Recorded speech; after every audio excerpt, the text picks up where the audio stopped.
নমস্কাৰ মোৰ প্ৰিয় বন্ধু বান্ধৱীসকল একেবাৰে আজৰি হৈ আহিছোঁ আপোনালোকৰ ওচৰলৈ মানে আমাৰ মাৰ বিশেষ কথাটো ক'বলৈহে আহিছোঁ মানে মোৰ শাহুমাৰ মানে গাটো বহুত অসুস্থ যে মাজতে চাউল সেৱা তেনেকুৱা পাতি দিছিলোঁ আৰু চাউল সেৱা আগবঢ়াইছিলোঁ ভকতক আৰু এতিয়া যিহেতুকে মা তাত থাকে ন মানে আমাৰ শহু দেউতা যোনটো ঘৰত ঢুকাইছে মানে পুৰণা ঘৰ আৰু আমি ইয়ালৈ বনাই আহিছোঁ ঘৰটো নতুনকৈ দিন হ'ল কিন্তু নতুন ঘৰ বুলি এইটো কওঁ সেইটো পুৰণা ঘৰ বুলি কওঁ মা তাতে থাকে দেহাটো অকণমান ধৰি দি আহিছোন তাৰপাছতে দুখ লাগে কিছুমান কথাত মানুহে যে নজনা নুশুনাকৈ কিছুমান কথা কয় মানুহে নজনা নুশুনাকৈ মানে বুজি নোপোৱাকৈ কিছুমান কথা কয় মই আমাৰ মাক দেখুৱাই নাই তথাপিতো মই কৈছিলোঁ যে মোৰ মা অসুস্থ হৈ আছে সেইকাৰণে আৰু যিহেতুকে আমি শংকৰ সংঘৰ মানুহ আমি নামেই উদ্ধাৰ হয় আমাৰ গতিকে মাৰ হৈ পেলাই আজি আকৌ পাঠ পঢ়ালোঁ ভকত 10জনমান আহিলে আহি পেলাই তেনেকৈ পাঠ পঢ়াই পেলাই ভাঙনি কৰিছে ভাল লাগিছে মায়ে শুনি থাকে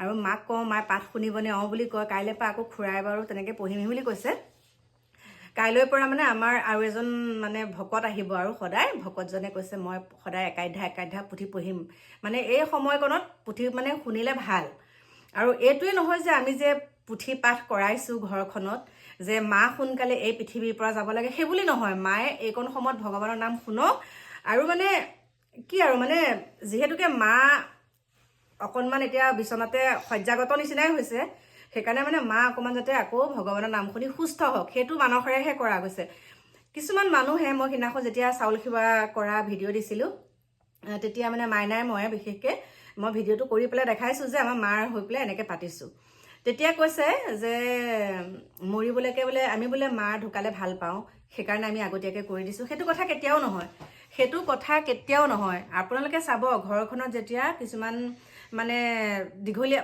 ঘৰখনত যেতিয়া বেমাৰ বিঘিনি হৈ থাকে বিশেষকৈ বয়োজ্যেষ্ঠ মানুহ তেতিয়া পুথি পাঠ কৰিলে ভাল হয় ভাল লাগে মানে শুনি পেলাই আজি মায়ে ধুনীয়াকৈ শুনিছে দেহা হুঁচলেই দিছে তুমি যোৱাচোন মায়ে ধুনীয়াকৈ শুনিছে পুথি পাঠ আৰু এতিয়া গোলা এটা খুৱাই থৈ আহিছোঁ আৰু মই ভাত কেইটামান বহাই দিছোঁহি আহি পেলাই দেই হুইচেল মাৰিছে মানে যিহেতুকে তাত আমি চাউল সিজোৱা কৰা নাই মই ঘৰতে ভাত এমুঠি বহাইছোঁ গেছ হ'ব নহ'ব মই নেখালে সেইকাৰণে কথাটো মাজতে কৈ দিছোঁ আৰু এতিয়া চাওকচোন সেইদিনা মানে মাকটো মই একেবাৰে যিমানখিনি প্ৰতিপালন কৰোঁ যিমানখিনি মাৰ কাৰণে কৰিছোঁ সেইখিনিতো মই ভিডিঅ' কৰি কেতিয়াও দেখুওৱা নাই নেদেখুৱাওঁ মই আচলতে মোৰ সেইটো কৰ্তব্য মই ভাবোঁ এইখিনি সময়ত মাইক ভালকৈ চোৱাটো আগৰ পৰাও বেলেগ কথা এই মুহূৰ্তৰো বেলেগ কথা হয় আগতে ধৰক মায়ে মাতিলে ৰ'বচোন অকণ পিছত যাম তেনেকৈ শব্দটো ক'ব পাৰোঁ কিন্তু এতিয়া মায়ে মাতিলে আমি সেইটো শব্দ ক'ব নোৱাৰোঁ যিহেতুকে মা অসুস্থ আৰু আমি যদি মায়ে মতাৰ লগে লগে নাযাওঁ মায়ে মনটো আৰু বেছিকৈ দুখ পাব সেইকাৰণে মাৰ ওচৰত থাকোঁ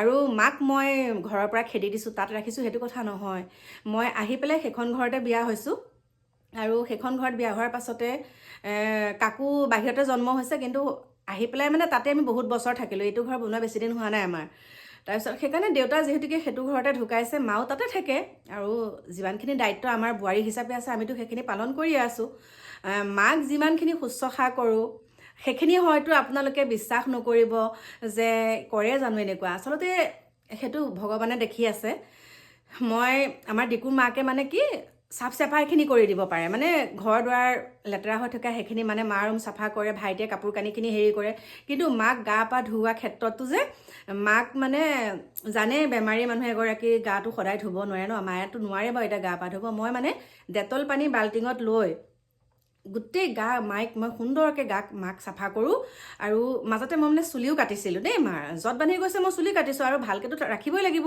সেইখিনি চুলি কাটোঁতে মই খঙত কটা নাই নহয় মই চুলিখিনি কাটি পেলাই দেখাইছোঁ যে অকণমান ভিডিঅ' মানে 1 ছেকেণ্ডমানৰহে ভিডিঅ' এটা দিছিলোঁ যে মাৰ চুলিখিনি এনেকুৱা দীঘল হৈ আছিলে আজি এনেকৈ কাটি দিছোঁ যে যত বান্ধি ধৰিছে আৰু তেল তুল সানি দিছোঁ এতিয়া মাক আজিও গা ধুৱাই মানে চাফা কৰিছোঁ কালিও মানে চাফাটো মানে কি গোটেই গাত মানে মই গামোচা তিয়াই মানে চেপি গোটেই গাটো তেনেকৈ মোহাৰি পেলাই একদম তেল চেল সানি তেনেকৈ মানে মূৰটো আঁচুৰি দিওঁ কাপোৰখিনি চেঞ্জ কৰি দিওঁ কমপ্লিট চেঞ্জ তেনেকৈ কৰি সদায় দিওঁ সেইখিনি কৰিলে মানে মায়ে ভাল পায় আৰু মই মাক মানে খালি চুলি অকণমান কটাহে ভিডিঅ' দিছিলোঁ অকণমান ডিকু দেহাই কৰি দিছিলে আৰু সেইটোতে কৈছে যে শাহুৱেকক চুলি কাটিছে চাওক এগৰাকী মানুহ চুলিখিনি কাটিলে বেছিকৈ সুস্থ হৈ থাকিব। যদি চুলিখিনি নাকাটি মই তেনেকৈয়ে থলোহেঁতেন, মা বহুত একদম অশান্তিত থাকিলেহেঁতেন, খজুৱাই মজুৱাই সেইসোপা কেনেকুৱা হৈ গ'লহেঁতেন। মই কাটি পেলাই এতিয়া তেল চেল ধুনীয়াকৈ সানি দিছোঁ, সদায় আঁচুৰি থাকোঁ। এতিয়াতো অকণো যত্ন নাই, ধুনীয়া পাইছে মায়ে, মুখখনো ভাল হৈছে আগতকৈ। তেল চেল সানি কৰি দিওঁ মই, পাউডাৰ নহয় তেল সানি দিওঁ, কাপোৰ ডেইলি চেঞ্জ কৰোঁ। মই সেইখিনি ভিডিঅ'হে নকৰোঁ। ভিডিঅ'টো নকৰিলোঁ বুলি মই কিবা শাহু মাক নাচাম নেকি? আজি যদি মই মাক নাচাওঁ, মোৰ ল'ৰা ছোৱালীও মোক বহুত দুখত কথাখিনি কৈছোঁ, বহুত মানে মই মাক নাচালে মোক বোৱাৰীয়ে নাচাব। এতিয়া মই যদি মাক অৱহেলা কৰোঁ, মোকো কৰিব। গতিকে মই সেইখিনি অৱহেলা কেতিয়াও নকৰোঁ। যিহেতুকে মাৰ পৰা ইমান এজন ভাল মই জীৱন সংগী পাইছোঁ, বহুত ভাল মোৰ মানুহজন। আৰু সঁচা হাঁহি উঠিছে বাৰু, মোৰ মানুহজনে মানে লাগি থাকিব নোৱাৰে। বাকী যিমানখিনি যি যোগাৰ দিব লাগে মাক সকলো দিয়ে, মানে বহিও থাকে মাৰ ওচৰত, কিন্তু ধৰক এই মূৰটোকে পিটিকি থাকিলে বা হাতকেইটাকে পিটিকি থাকিলে সেনেকুৱা কৰি থাকিব মানে নোৱাৰে, সেইখিনি আমি কৰি থাকোঁ। গতিকে মই আপোনালোকক এটা কথাই কৈছোঁ, মাক চোৱা নোচোৱা সেইটো এক ভগৱান জানে। মই ভিডিঅ' নাই কৰাৰ কাৰণে আপোনালোকে ভাবিছে মানে মই মাক নাচাওঁ বুলি, কিন্তু প্ৰত্যেকটো ক্লিপ অকণমানকৈ আমাৰ ডিকু দেহাই লৈ থয়। মই অকণমান মাক দেখাম। মই মাক সুধিছোঁ, মা পুথি পঢ়িছে যে, মাও কেনেকৈ শুনিছেনে পুথি? অঁ শুনিছোঁ। এতিয়া পুথি শেষ হোৱাৰ পাছত মই ক'লোঁ ভাঙনি কৰিছে, আজি গাহ গজেন্দ্ৰ উপাখ্যান পঢ়িছে, ভাঙনি কৰি দিছে ইমান সুন্দৰকৈ। তাৰপিছতে বোলো মা কেনেকুৱা লাগিল? বোলে ভাল লাগিলে। বোলো এতিয়া কি খাব? কৈছে গোলা এটা খাম। এতিয়া খুৱাই থৈ পেলাই মই বোলো মা মই আজি ঘৰতে শুম, আৰু যিহেতুকে মা কাষৰ বিচনা আৰু আছে, মই তাতে শুই থাকোঁ। গতিকে নজনা নুশুনাকৈ কিছুমান কথা নক'ব। মই বাহিৰে আহি পেলাই মানে ভিডিঅ'টোহে কৰিছোঁহি। যিহেতুকে মোৰ মনে নকয়, মাক মই আজি চাফা চিকুণ কৰিছোঁ, সেইটো ভিডিঅ' বনাই মই আপোনালোকৰ মাজলৈ দিম। মাক মই ভাত কেইটামান খুৱাইছোঁ, মাক মই গোলা এটা খুৱাইছোঁ, মাক মই মূৰ আঁচুৰি দিছোঁ, সেইখিনি ভিডিঅ' মই কৰা নাইকিয়া। মোৰ মানসিকতাই নকয়, কাৰণ সেইটো আমাৰ কৰ্তব্যই, সেইটো আমি কৰিবই লাগিব। এইটোৱে নহয় যে সেইখিনি কৰি পেলাই মই ৰাইজৰ ওচৰত দেখাম, ৰাইজে তেতিয়াহে ভাবিব মই মাক প্ৰতিপালন কৰিছোঁ। আচলতে নহয়, প্ৰত্যেকগৰাকী ছোৱালীয়ে হওক, প্ৰত্যেকগৰাকী বোৱাৰীয়ে হওক, সেইটো দায়িত্ব হয়। এইখিনি সময়ত সেইটো বেছিকৈ দায়িত্ব আহি পৰে। আগতে ধৰক মই কৈছোঁ আপোনালোকক, আগতে যদি অকণমানো মায়ে মাতিছে নাযাওঁ বুলি ক'লোঁ, সেইকণো বেলেগ কথা, কিন্তু এই মুহূৰ্তত মানুহৰ বহুতেই প্ৰয়োজন হয়। ওচৰত বহুত ভাল লাগে, ওচৰত যেতিয়া মানুহ আহি পেলাই কথা বতৰা পাতি থাকে, তেতিয়া বেমাৰীয়ে বহুত ভাল পায়। আৰু আমাৰে চাবচোন, কেতিয়াবা আপোনালোকেও চাব, যেতিয়া আপোনাৰ অসুস্থ হৈ থাকিব, বেলেগ মানুহ আহি পেলাই কথা এষাৰ ক'লেও মনটো ভাল লাগে, হয়। ঠিক তেনেকুৱা এই বয়সস্থ এতিয়া এনেকুৱা বেমাৰী, মানে এইটো অৱস্থাত, বৃদ্ধা অৱস্থাত মানুহৰ সংগী বহুত প্ৰয়োজন হয়, সংগীৰ বহুত প্ৰয়োজন হয়। খিৰিকীখন খুলিলে মায়েও মই চিঞৰোঁ, কাৰণ আমাৰ খিৰিকীখনে, মা ৰুমৰ খিৰিকীখনে একদম মানে মুখামুখি। মাও মই চিঞৰোঁ, অঁ মায়ে তেনেকৈ কয় যে মানে 10:30 বজাত মাক গা ধুৱাব লাগে।